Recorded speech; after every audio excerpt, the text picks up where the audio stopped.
porque tenemos mecanismos de autosanación, de autocuración, de autorregeneración, y nuestro cuero cabelludo es una salida para muchas toxinas. Entonces, muchas de las veces por eso se mantiene bien rígida, se mantiene tensa, se mantiene, pues sí, de una manera como que, hey, necesito ayuda.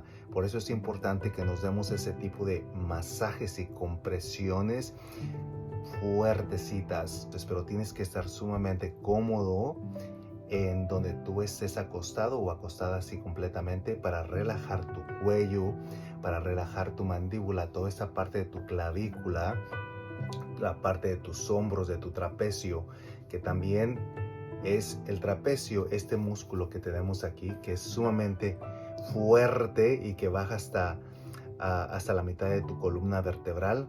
Es uno de los músculos que te jala tu cuello, ¿sabes? Entonces, si está tenso,